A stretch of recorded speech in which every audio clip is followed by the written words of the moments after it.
Hello, and welcome back to another episode of Character Inspiration with Calv. This episode, we're going to focus on the Ranger. Oh, let me pull it up once this wants to work.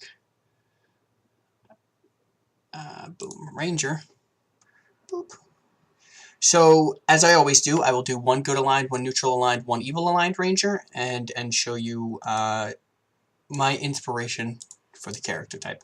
Okay, so my good aligned Ranger is going to be a Gloom Stalker. Which I really want to play a Gloom Stalker at some point, because they are very good underground, especially playing. I mean, I'm a human. I'm doing a human, but I'm sure one of my favorite builds would be being like a Swerf Neblin Ranger Rogue hype combo, where you do Assassin and Gloom Stalker, and then you just lay waste. Mainly because the Deadly Ambush or the Dread Ambusher, where they become immune. No. Umbral Sight. While in darkness, you are invisible to any creature that relies on dark vision to see you in that darkness. So you could kill some evil things. Anyway, so that's kind of where I'm going with this. So this Gloom Stalker, this Ranger, I went Faction Agent, which I believe is right there. Specifically, the Emerald Enclave. So this human was part of an outlying village.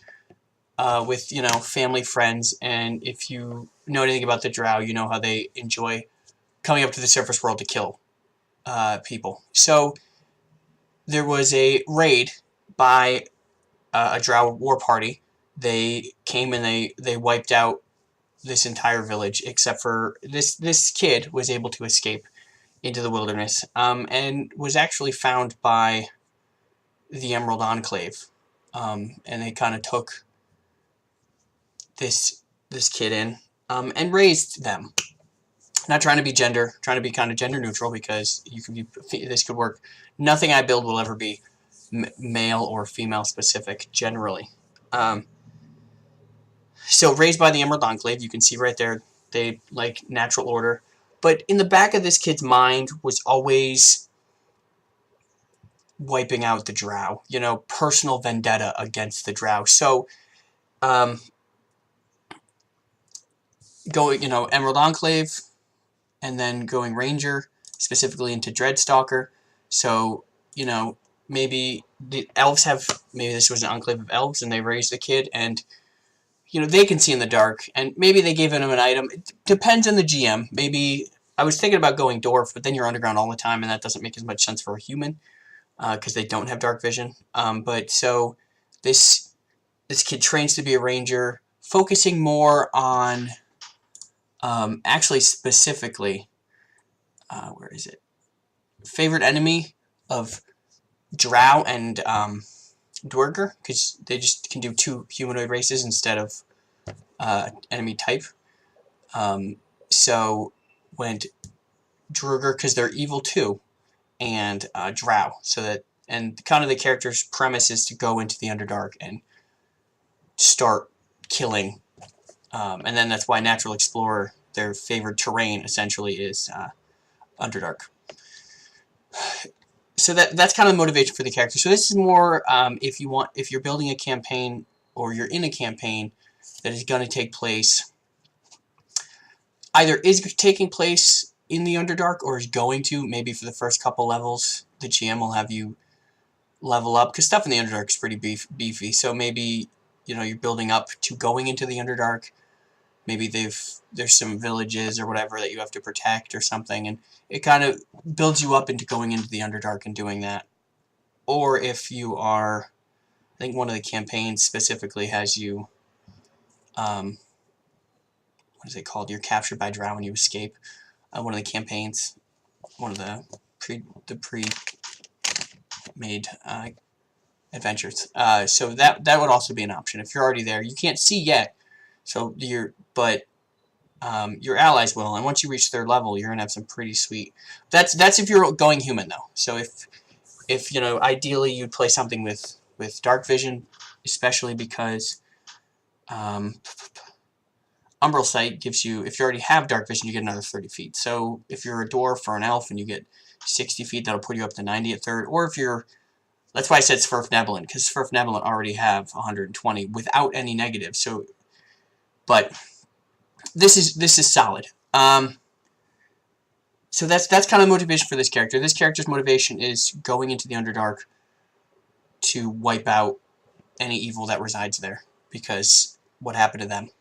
And I'm sure there are outposts, so it doesn't, you don't necessarily have to invade Menzberenzen right away, but you could build up to it. And then later on, maybe you could take demons, because you know that drow, or fiends, take fiends, because you know that drow like to call in. But oozes also make sense, because there's some oozes. But this is a solid character. I mean, I'm not going to go too far into what, but this is a character whose sole purpose, not in an evil way, but I mean, it is like a vendetta thing. Like, you want to wipe them out because of what they did to you, but that you also, maybe it's a corrupted thing. Maybe you're like neutral good or chaotic good. You're like, you understand that what you're doing may be crossing a line to an extent, but it is for the betterment of mankind, or all kind. If you do severe damage to the drow. So, same book as that. This one is kind of nifty. So the neutral one is actually going to be a Horizon Walker. And the whole idea, so it's a Horizon Walker. They're kind of proficient in traveling the planes. And the whole concept is, and you're a far traveler, taking the far traveler, is it here? Yeah. So wherever this game takes place, let's say, using Sword Coast, this takes place in the Forgotten Realms. This character is actually going into Horizon Walker because this character, it has the far traveler background, and I think it actually gets one language of your choice, so you can actually pick a weird one, because this character could be from Eberron, or from Greyhawk, and so you are kind of trying to get back home, but you're a ranger from a different world. So maybe you were traveling, doing your ranger thing in the wilderness, and you accidentally fell into a portal or something, or were captured and thrown through a portal, or it's there's a bit of leeway, but the whole thing is that essentially maybe you don't even know what happened. Maybe you went to sleep one night out in the woods, and then you woke up the next day, and these weren't the woods you fell asleep in. That's not the same moon. That's no moon. So you can play with it because you're not from this world, so you can be kind of ignorant about certain things, but you're like, oh, in my world, elves are like this, or in my world, dwarves are like this. So it helps to do a bit of research specific to the plane you're from. So if you're from Eberron, understand how elves and dwarves are different. Like Aeronal elves, and the dark elves aren't necessarily hated as much in Eberron, as far as I remember. Not to the extent that they are in Forgotten Realms. I don't know how Dragonlance could be. Oh my god, Dragonlance would be great. You're like, where are all the dragons? You don't have that many dragons? Well, that's lame. I actually don't know anything about Dragonlance, but so that's kind of the whole concept. No tragic backstory, no, just kind of very basic, very simple, and that's why it's neutral, because you're like, all right, kind of in a different place, kind of exploring stuff. Oh, that's evil? Okay, I'm gonna hurt that. That's good? Okay, I won't hurt them. Like, you can kind of play it a little bit loose, and a little fish out of water type of thing. So that, which would be a lot of fun, and especially in a group that maybe someday will travel back, or you're just traveling around and you're like, you guys are adventurers, I have no idea, tell me things. So this character's whole goal is eventually to get back to their home. Or it could be even one of those things where maybe they don't even know where their home is. Maybe they lost their memory, or they don't know what it's called. Because it doesn't have to be, like, especially if you're in a game where the GM has their own world, or you could be from that world, and now, like, if the game takes place in Eberron or in Forgotten Realms, you could be from that world, or vice versa. You could be from the Forgotten Realms and just appear on their homemade planet type of thing, which would be kind of interesting. So, finally, for evil, I have a human. This is actually a lot of fun. Let me get to it. Beastmaster. It's a human ranger with the Beastmaster archetype. So the whole thing is that they have a companion, they have an animal companion, and you know they train it and it does things and cast a spell targeting yourself. You can also affect your beast companion. So this one is a little weird because I think Kermit's here. So Beastmaster, you know, you are able to gain a companion, kind of like in older editions, or similar to what wizards do, you know, with their companion or their whatever familiar. Boom, you got your animal companion. And I took the hermit background because you live out in seclusion. And so the whole thing is, so essentially, this character used to live out in the woods, or not in the woods, but you know, lived with their family out in their farm, tended to the farm. Then they noticed some of their crops were getting eaten, and so being the youngest or being the oldest, whatever you decide as a character, you went out. Maybe you're kind of a jerk because you're evil, or maybe not. Maybe you were good, and then so you go out and you meet up with this. You try to find, because maybe you're good in the woods. You know, you're used to hunting in the woods and stuff like that, and you find it, and it's so stoked about this. A giant rat. You know, and most people are like, "Oh, giant rat. That whatevs." You know, they're not that big. Why? You can do them up to a medium beast with challenge rating of 1/4. You're like, why would you go 1/8? That seems dumb. Because I want to go with the variant with the diseased giant rat. Still the same challenge rating, and they can give disease. They can make it so that the target gets diseased. And maybe you were bitten, but maybe it had a different effect on you. It's not doing.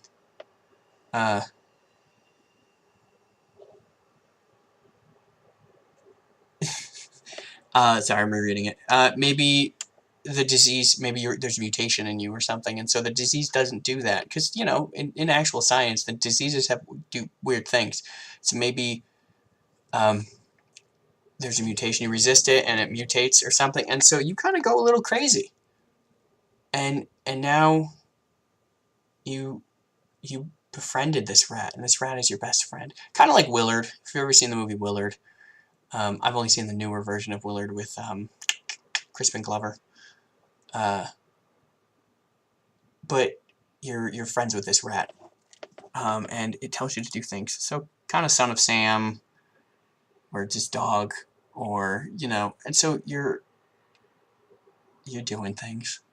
And the whole thing is that, you know, these rats. I like the idea of it being. Well, it doesn't matter, I guess. But the whole thing is that essentially you want to destroy civilization. So maybe you go back and you actually kill your family because the rat told you to. And then you want to destroy civilization. So now you have this farm, and you're still tending to the farm, and that's kind of part of the discovery, is that you're like, there's too many people. The rats should inherit the planet. And so you go and you start breeding these diseased rats. And you know, with the leadership, because your rat is the leader. Although you can't command it until 3rd level. But you know, obviously, so this is a good one to bring in later. But you know, you're pretty good with animals, and so this one listens to you for some reason because it bit you. You got disease, but you not. So it kind of sees you. It kind of sees you as one of its own. Maybe you look ratish. Maybe you kind of like, and have the teeth, and you look kind of like a rat. And it diseased, addled mind thinks that you are a rat, and so it follows you. And then because you're a big rat, all these other ones follow you. So obviously, you'd want to take be proficient in animal handling. So that you can manage it, and then so you're breeding these rats, and then the strategy that I thought of is very much send the rats in. You know, you send some rats in, they bite some people get diseased, some people die. You know, rats. I've had pet rats. They breed very rapidly, so it's one of those things where you could tactically start on, you know, villages on the outside of town, and there's just this plague. You could be the cause of the Black Plague, and maybe you're one of the people that's immune to it. And so you're kind of having it sweep through the wherever. So like I said, it's evil. So it's more of a villain. Would be better as a villain for a game, because how can you justify as a character having all of these rats, especially them listening to you? So it's better as an NPC villain. But maybe you just have your rat. Maybe you have your rat. Send your rat out to bite things. Maybe you have some. You're always kind of trying to keep some baby rats, and they're obviously infected with this disease, and you feed them, you take care of them, and then you send them in. The perk is that if your companion dies, you could do it again. You could just so you're the leader essentially, and you could just keep choosing one as your companion. Especially with it's add a proficiency bonus to the beast's AC, attack rolls, and damage rolls, as well as to any saving throws and skills it's proficient in. Its hit point maximum equals your normal maximum, or 4 times your ranger level, whichever is higher. So, wait, its hit point maximum equals your normal its normal maximum. Oh, its normal maximum, or 4 times your ranger level, whichever is higher. Okay, so giant rats. Hit point maximum is 2d6, so 12. So for the first couple levels, after third, actually once you actually make it your actual companion, it'll be fine. But from that point on, it's actually gaining hit points. So I mean, you're level 5. It has 20 hit points. It's a giant rat with a ludicrous amount of hit points. And I mean, what is its AC? 12. So it would have your proficiency bonus, so plus 2 would have 14, 15. It goes up to an 18, and 18 is a pretty solid armor class. Plus, especially if you have some backup rats, plus its attack. Normally it is 4 points of damage, but it's getting a plus 2 to hit, so it's plus 6 to hit, 6 damage. So it's kind of it's more of a crazy planner type of thing. Yeah. And so that's it. That's the gist of the Ranger. And I went some very weird directions. So I hope you like it. If you do, please like this video, subscribe to my channel, hit the bell to get notifications about when new videos come out. If you have any requests, comment on my video. If you like this, if you like one of my interpretations or the take I have on stuff, let me know. If you want to request doing one, like somebody requested half-orc paladin, so that's why half-orc paladin is on there. You're like, oh, I want to see this. What would your build for Sverfneblin Ranger Rogue go? I can do multi-class. I'm generally, my plan is this is like early level, first level, and what you're kind of going towards for your initial archetype. Is kind of, because usually, I mean, some players you don't pick. Like actually, my Monday game, our Elven fighter, the one I did the half-orc paladin video for, he didn't know that we leveled. He was sick for 2 weeks, and he didn't know we leveled, and so he was kind of like, oh crap, what am I going to pick? So we actually went with the knight. Where's fighter? My brain.